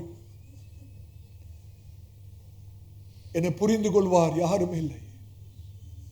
இன்னைக்கு கர்த்தர் உங்களை பார்த்து சொல்றார், மகளே, என் மகளே, உங்களுடைய வீட்டார் உங்களை புரிந்து கொள்ளாமல் இருக்கலாம். ஆனால் கர்த்தர் சொல்றாரு, சேனைகளின் கர்த்தர், உன்னை அழைத்த தேவன், உன்னை உருவாக்கி சிருஷ்டித்த தேவன், மகளே, நான் உன்னை புரிந்து கொள்கிறேன் என்று கர்த்தர் சொல்றார். நான் உன்னை புரிந்து கொள்கிறேன். நீ ஏன் கலங்குகிறாய்? நீ ஏன் திகைக்கிறாய்? நன்றி ஆண்டவரே. சகோதரே, நீங்க காலையில் வருவதுக்கு முன்னே நீங்க சொன்னீங்க இல்லையா, ஆண்டவரே, நான் என்ன செய்ய போறது தெரியல, நான் என்ன செய்யறது தெரியல, என்னோட பிரச்சனை அதிகமா இருக்கு, என்னால சமாளிக்க முடியல, என்னால தாங்க முடியல ஆண்டவரே, பிழைக்க வழி இல்லையேன்னு நினைக்கிறேன், இனியும் உயிர் வாழ முடியுமான்னு நினைக்கிறேன், இனியும் உயிர் வாழ முடியுமான்னு நினைக்கிறேன், என்னால முடியல ஆண்டவரே. சகோதரனே, கர்த்தர் உங்களுடைய சத்தத்தை கேட்டிருக்கிறார். கர்த்தர் உங்களை பிழைக்க வைக்கிற தேவன் அல்ல, உங்களை சாதிக்க வைக்கிற கர்த்தர். நீங்க கர்த்தர் உங்களை பார்த்து சொல்றார், மகனே, மகனே, என்னோட சத்தத்தை கேள் என்று சேனைகளின் கர்த்தர் சொல்றார். உன்னை பிழைப்பூட்டுகிற தேவன் நான் மாத்திரம் அல்ல, உன்னை பிழைப்பூட்டுகிற தேவன் நான் மாத்திரம் அல்ல, உன்னை வாழ வைக்கிற தேவன் மாத்திரம் அல்ல, உன்னை கொண்டே அநேக காரியங்களை சாதிக்கும்படியாக நான் திட்டமிட்டிருக்கிறேன் என்று சேனைகளின் கர்த்தர் சொல்றார். இதுவரைக்கும் உன்னால் செய்ய முடியாத காரியங்களை உன்னை கொண்டே செய்யும்படியாக நான் தீர்மானித்திருக்கிறேன். நன்றி ஆண்டவரே. தேவ சமூகத்தை உணருங்க. ஆவியானவர் நம்மத்தில் செய்வாடிக்கொண்டு கலங்கி நிற்கிற சகோதரனே, கலங்கி நிற்கிற சகோதரியே, கர்த்தர் உங்களோடு கூட நிற்கிறார். கர்த்தர் உங்கள் பக்கத்தில் நிற்கிறார். தேவ பிரசனம் இங்க இருக்கிறது. ஆவியானவர் செய்வாடி கொண்டிருக்கிறார். கர்த்தருடைய கரம் உங்கள் மேல் நீட்டப்பட்டிருக்கிறது. நன்றி ஆண்டவரே, நன்றி ஆண்டவரே. எல்லா கண்களும் மூடி இருப்பதா, அங்க இங்க பார்க்க வேணாம். கர்த்தரை நோக்கி பார்க்கிற நேரம், கர்த்தர் உங்களோடு இடைப்படுகிற ஒரு நேரம், உங்களுக்காய் கர்த்தர் கிரியை செய்கிற நேரம், கர்த்தர் உங்களை தொடுகிற ஒரு நேரம், கர்த்தர் உங்களை சூழ்நிலையை மாற்றுகிற ஒரு நேரம், கர்த்தர் உங்களுக்காக அற்புதத்தை செய்கிற ஒரு நேரம் இது. நன்றி ஆண்டவரே, நன்றி ஆண்டவரே. யோசித்து பாருங்க, எத்தனையோ பிரச்சனைகளை நாம் சந்தித்து இருக்கிறோம். சில சமயத்தில் யோசித்து பார்த்தா, இந்த சூழ்நிலை நான் எப்படி கடந்து வந்தேன், இந்த பிரச்சனை நான் எப்படி கடந்து வந்தேன் அப்படின்னு ஆச்சரியமா இருக்கும். பாருங்க, என்ன நடந்து தெரியுமா? அவருடைய கிருபை அப்படியே உங்களை தாங்கிக்கிட்டே வந்தது. தேவ கிருபையை தாங்கிக்கிட்டே வந்தது. அவருடைய கிருபை தாங்கிக்கிட்டே வந்தது. எத்தனை விபத்துக்கள், எத்தனை ஆபத்துக்கள், எத்தனை ஆக்சிடென்ட், எத்தனை மரண படுக்கை, கர்த்தருடைய கிருபை மாத்திரம் தாங்கலாமா? தாங்காம இருந்திருக்குமானா இன்னைக்கு நம்ம உயிர் பிழைத்து இருக்க மாட்டோம். என்றைக்கோ மரித்து மறைந்து போயிருப்போம். நான் கர்த்தர் இன்னைக்கு ஜீவனோடு வைத்திருக்கிறாரு. அவருடைய கிருபை, கிருபை. வாயிலை திறந்து ஆண்டுக்கு நன்றி சொல்வோமா? வாயிலை திறந்து ஆண்டுக்கு நன்றி சொல்வோமா? ஆண்டவர் உங்களை பார்த்து சொல்றார். ஆண்டவர் உங்களை பார்த்து சொல்றார், என் மகனே, மகளே, மங்கி எரிகிற தீயை அணைக்கிற தேவன் அல்ல, நெறிந்த நாணலை முறிக்கிற கர்த்தர் நான் அல்ல. ஹல்லேலூயா. மங்கி எரிகிற தீயை அணைக்கிற தேவன் அல்ல, நெறிந்த நாணலை முறிக்கிற தேவன் அல்ல அப்படின்னு சொல்லிட்டு ஆண்டவர் என்ன திரும்ப சொல்றாரு? அந்த வசனத்துல கடைசி பகுதியை மாத்திரம் வாசிங்க, நம்ம முடிக்க போகிறோம். நியாயத்தை உண்மையாக வெளிப்படுத்துவார். நியாயத்தை உண்மையாய் வெளிப்படுத்துவார். அநீதியை சந்தித்துக் கொண்டிருக்கிற சகோதரனே, அநீதியை சந்தித்துக் கொண்டிருக்கிற சகோதரியே, சொந்த குடும்பத்தில் அநீதி, வேலை செய்கிற இடத்துல அநீதி, உங்களுக்கு அநீதி விளைக்கப்பட்டிருக்கிறது, நீதி எடுக்கப்பட்டிருக்கிறது. இன்னைக்கு கர்த்தர் சொல்றாரு, உண்மையாய் நீதியை விளங்கப்படுகிற கர்த்தர், ஹல்லேலூயா. எத்தனை பேர் விசுவாசிக்கிறீங்க? எத்தனை பேர் விசுவாசிக்கிறீங்க? கர்த்தர் நீதியை சரி கட்டுவேன் என்று சொல்லு. மகளே, உங்களோட வாழ்க்கையில நீதியை சரி கட்டுவேன். மகனே, உங்களோட வாழ்க்கையில நீதியை சரி கட்டுவேன். அநீதி விளைக்கப்பட்டிருக்கிறது, ஆனா நான் உங்களுக்காய் நீதி செய்கிற கர்த்தர், நீதி செய்கிற கர்த்தர், நீதி செய்கிற கர்த்தர். வாயிலை திறந்து ஆண்டுக்கு நன்றி சொல்லுவோமா? தேவ சமூகத்தை உணருங்க, தேவ சமூகத்தை உணருங்க. கிருபையே, கிருபையே. ஹல்லேலூயா. கிருபையை நினைத்து பாருங்க, கிருபையை நினைத்து பாருங்க.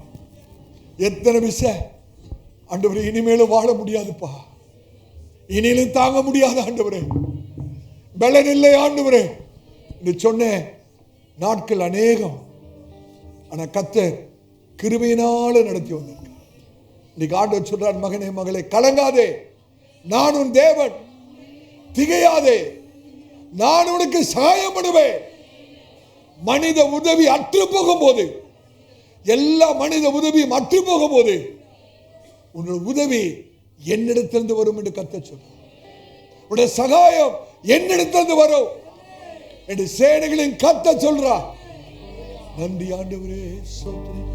கிருபையே உம் கிருபையே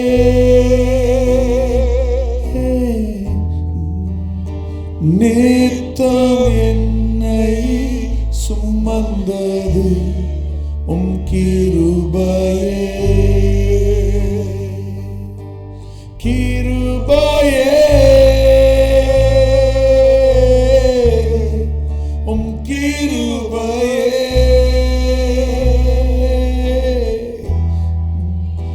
நித்தம் என்னை சுமந்தது உம் கிருபையே. வாழ முடியுமா என நினைத்த நேரம் உண்டு. என்ன செய்வேனோ, என்ன செய்வேனோ என திகைத்த வேலை உண்டு. வாழ முடியுமா, வாழ முடியுமா என நினைத்த நேரம் உண்டு. ஹல்லேலூயா. என்ன செய்வேனோ என திகைத்த வேலை உண்டு. என்னை அழைத்தீர் ஆண்டவரே, என்னை அழைத்தீரையா, வாழ வைத்தீரையா. என்னை அழைத்தே, என்னை அழைத்தீரையா, வாழ வைத்தீரையா. வாழ முடியுமா என்று நினைத்தேன். வாழ முடியுமா என நினைத்த நேரம் உண்டு. ஹல்லேலூயா. என்ன செய்வேனோ என திகைத்த வேலை உண்டு. என்னை அழைத்தீர் ஆண்டவரே, என்னை அணைத்தீரையா, வாழ வைத்தீரையா. என்னை அணைத்தீரையா, வாழ வைத்தீரையா. என்னை அழைத்தீர் ஆண்டவரே, என்னை அணைத்தீரையா, தேவனுடைய கரங்களை தொடுகிறது. வாழ வைத்தீரையா. சகோதரே, தேவனுடைய கரங்களை தொடுகிறது. சகோதரியே, தேவனுடைய கரங்களை தொடுகிறது. கர்த்தர்களை தொடுகிறார், கர்த்தர்களை தொடுகிறார், கர்த்தர்களை தொடுகிறார். சகோதரே, கர்த்தர்களை தொடுகிறார். சகோதரே, கர்த்தருடைய கரங்களை தொடுகிறது. அணைத்தீரையா, வாழ வைத்தீரையா. என்னை அணைத்தீரையா, வாழ வைத்தீரையா. ஆவியானவரே, ஆவியானவரே, என்னை அணைத்தீரையா. கர்த்தருடைய கரம் நீட்டப்பட்டிருக்கிறது. கர்த்தர் அநேகரை தொடுகிறார். கர்த்தர் அநேகரை தொடுகிறார். கர்த்தர் அநேகரை தொடுகிறார். கர்த்தருடைய வல்லமை விளங்குகிறது. கர்த்தருடைய வல்லமை விளங்குகிறது. கர்த்தர் உங்களுக்காய் கிரியை செய்கிறார். கர்த்தர் உங்களுக்காய் கிரியை செய்கிறார். அணைத்தீரையா, வாழ வைத்தீரையா. என்னை தேவனுடைய மகிமையின் பிரசன்னத்தை உணர்வு. தேவனுடைய மகிமையான பிரசன்னம். தேவனுடைய மகிமையான பிரசன்னம். ஆவியானுடைய பிரசன்னம். ஆவியானுடைய பிரசன்னம். ஓ thank you Lord. நன்றி ஆண்டவரே, நன்றி ஆண்டவரே, நன்றி ஆண்டவரே, நன்றி ஆவியானவரே. கடன் தொல்லையினாலே வேதனையோடு இருக்கிற தேவ பிள்ளையே, கர்த்தர் உங்களோடு பேசுறார். ஆண்டவரே, எப்படி இப்படி கடன் பட்டேன் என்று தெரியல, மூழ்கினது போல தெரிகிறது, எல்லாம் மூழ்கினது போல தெரிகிறது. இனிமேல் எப்படி வெளியே வருதுன்னு தெரியல, வெளியே வருவனான்னு தெரியல, அவ்வளவாய் கடன் பட்டிருக்கிறேன், என்ன செய்யுதுன்னு தெரியல அப்படின்னு உள்ளத்துல வேதனையோடு கர்த்தருடைய சமூகத்தில் நிற்கிற தேவ பிள்ளையே, ஆண்டவர் உங்களை பார்த்து திரும்ப சொல்றாரு, நீ காற்றையும் காண மாட்டாய், நீ மழையையும் காண மாட்டாய், ஆனா பள்ளத்தாக்குகள் தண்ணீரால் நிரப்பப்படும். இது கர்த்தருடைய பார்வையிலே அற்பமான காரியம். காற்றையும் காண மாட்டார், மழையும் காண மாட்டார், ஆனா பள்ளத்தாக்குகள் தண்ணீரால் நிரப்பப்படும். இது கர்த்தருடைய பார்வையில் அற்பமான காரியம். ஆண்டு என்ன திரும்ப சொல்றாரு, தண்ணீருக்கு பள்ளத்தாக்கு தண்ணீரால் நிரப்புவதற்கு இயற்கையா மழையும் வராது, காற்றும் வராது. இயற்கைக்கு அப்பாற்பட்ட ரீதியில, இயற்கைக்கு அப்பாற்பட்ட ரீதியில அந்த வறண்ட நிலம், வறட்சியா இருக்கிற நிலம் தண்ணீரால் நிரப்பப்படும், என்னோட ஆசீர்வாதத்தால் நிரப்பப்படும் என்று சேனைகளின் கர்த்தர் சொல்றாரு. அது இயற்கையான ரீதியில அந்த பிரச்சனை தீராது. இயற்கைக்கு அப்பாற்பட்ட ரீதியில ஒருவரும் நினைத்து பார்க்காத விதத்தில் நான் அந்த பிரச்சனையை தீர்த்து தருவேன் என்று சேனைகளின் கர்த்தர் சொல்றார். Thank you Lord. நீ விசுவாசிப்பாயானால் தேவனுடைய மகிமையை காண்பார். சொல்றதை நம்புறது கஷ்டமா இருக்குல்ல, சொல்றத நம்புறதுக்கே கஷ்டமா இருக்குல்ல, ஆனா ஆண்டவர் சொல்றார், இது எனக்கு கஷ்டம் இல்லைன்னு சொல்றார்.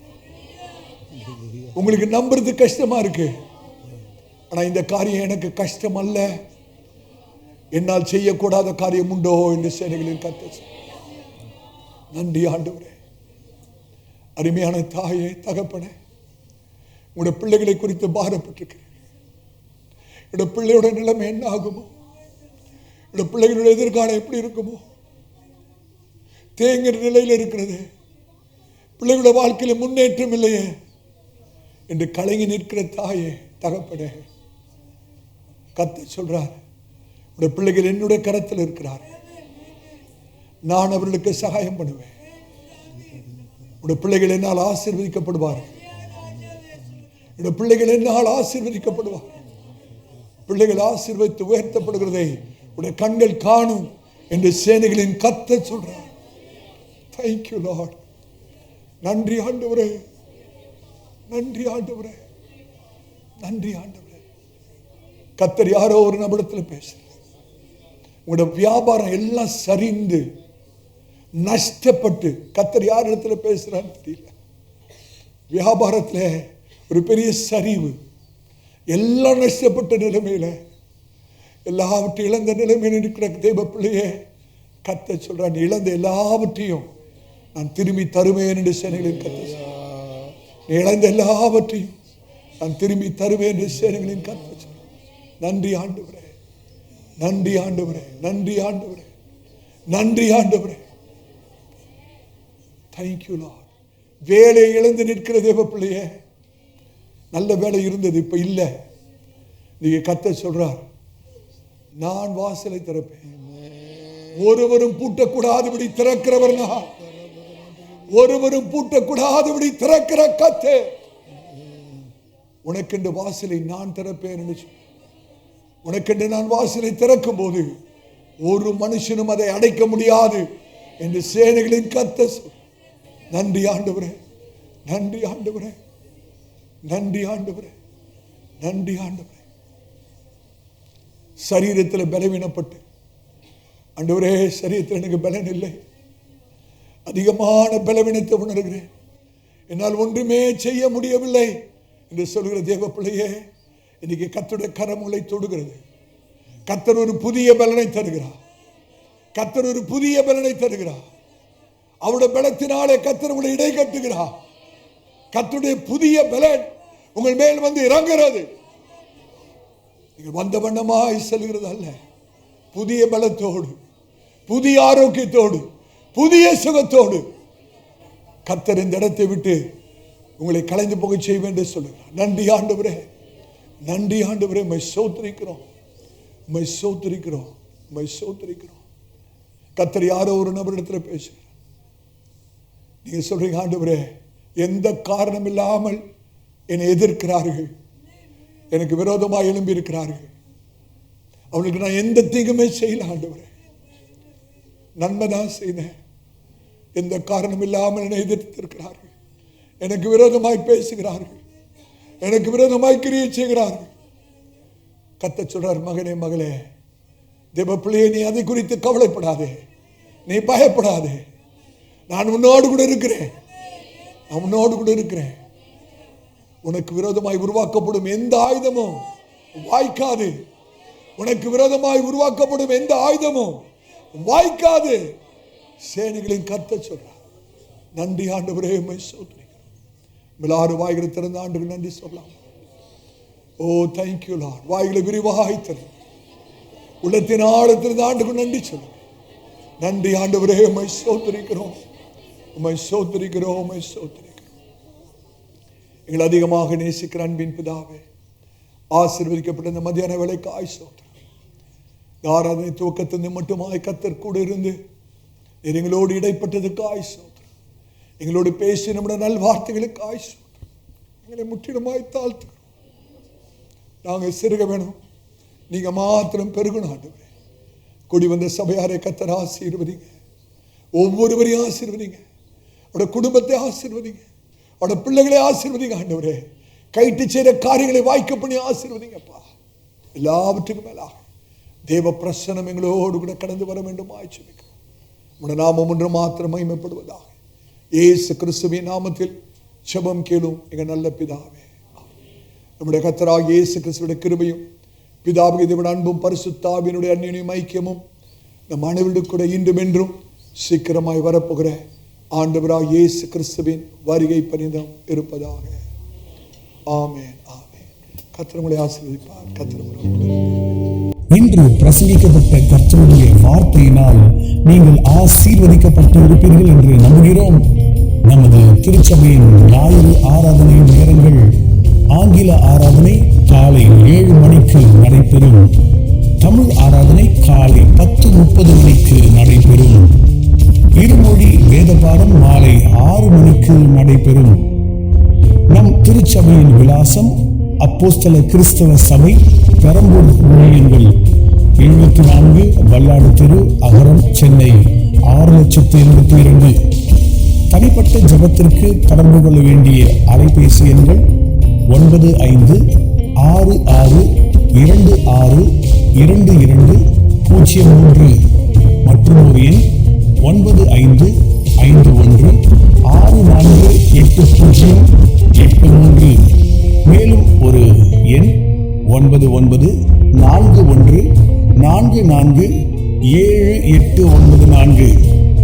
நமது திருச்சபையின் தொலைபேசி எண் 0443150855. மேலும் மற்ற பிரசங்கங்களுக்கு நமது யூடியூப் சேனலான ஏசிஏ பரம்பூர் மினிஸ்ட்ரீஸை அணுகவும். நமது திருச்சபையின் வலைதள முகவரி www.acaparambur.ministries.org. தேவன் உங்களை ஆசீர்வதிப்பாராக. ஆமென்.